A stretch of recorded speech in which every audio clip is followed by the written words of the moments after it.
તો ફરીથી આવી ગયા આજના આપણે નવા બ્લોગમાં. આજે આવી જઈએ આપણે શેત જોઈ લો, અને એક બાજુ બાજરી પૂંખી આપણે તો થોડી નંખી બાજરી દ્વારા દેખાય તમને આઈડિયા. આ બાજુ તો એને તારા જયડોથી આપણે પૂંખીએ બાજરી દ્વારા. તો હવે જોજો તમે આપણો આખો બ્લોગ, મજા આવી જવાની બ્લોગમાં.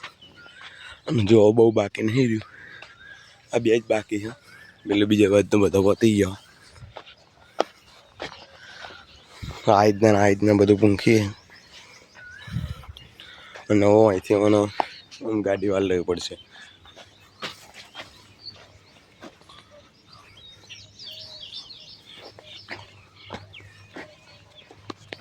આવી ગયા આપણે બાજુની સાઈડે લાય બાજુમાં આવી ગયા ફેરથી.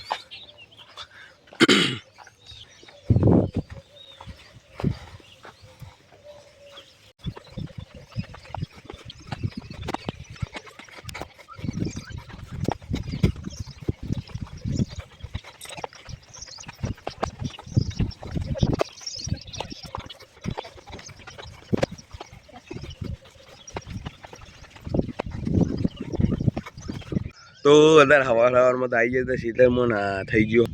આ કોમ આખું પતી ગયો.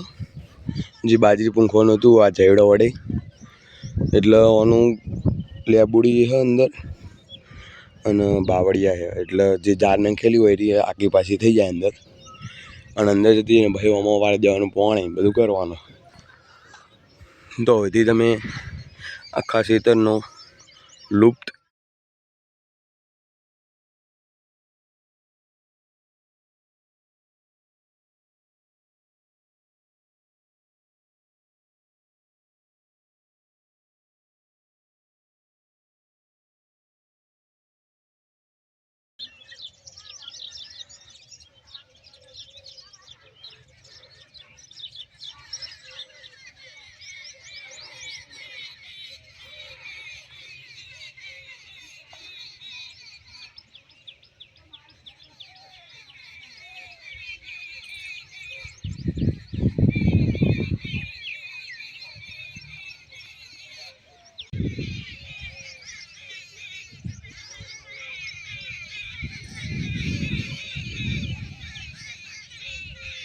તો અત્યારે પાછા બેસી જાય ઘડીક વાર.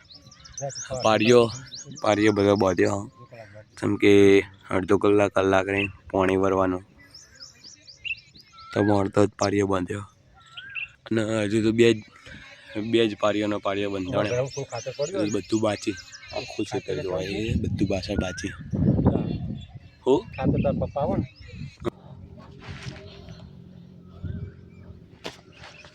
ઘડીક તો બેસવા દો ખાલી. આખું પેલું યુરિયો થઈ ગયું, પતી ગયો. ખાલી 5, 6, 7 જ બાચી પાડ્યો.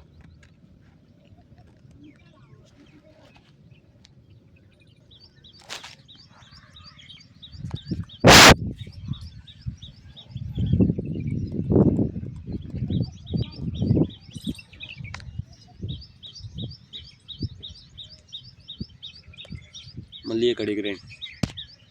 A few moments later.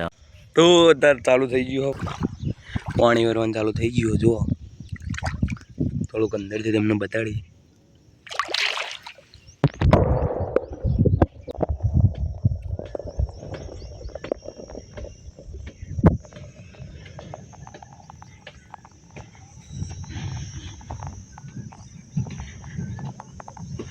અત્યારે તો તાપ એટલો બધો છે ને કે એક્ઝેક્ટ સૂરજ ઉપર જ છે આપણે હમે જ છે. એટલે તડકો સીધો ડાયરેક્ટ માથા ઉપર પડે. પાણી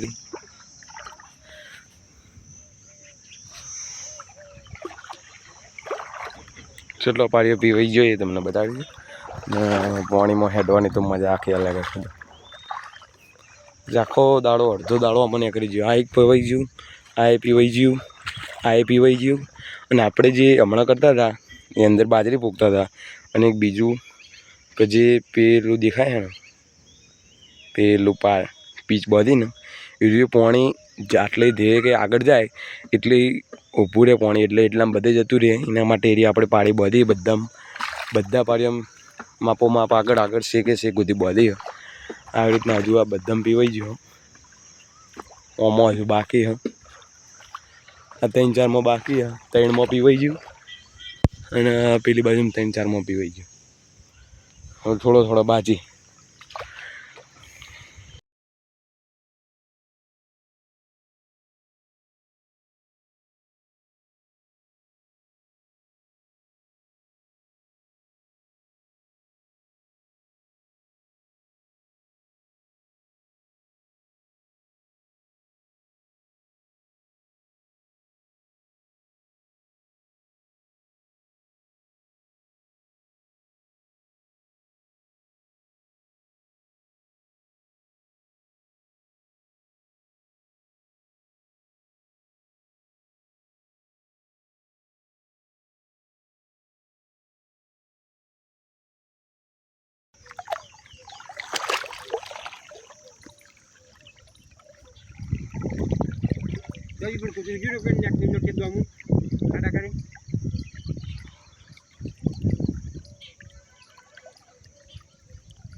તો અત્યારે આવી ગયા આપણે ખેતરમાં ઘેર ખેતરનું બધું જ કામ પતી ગયું અને અત્યારે વાગી ગયા 1 તો 1 વાગે આપણે કમ્પ્લીટ ઘેર આવીએ અને આપણે કીધું તો ઘરતો દાડો નીકળી જવાનો તો નીકળી ગયો આજનો બ્લોગ આપણે આટલે એન્ડ કરીએ મળશું નવા બ્લોગમાં જય બગાડી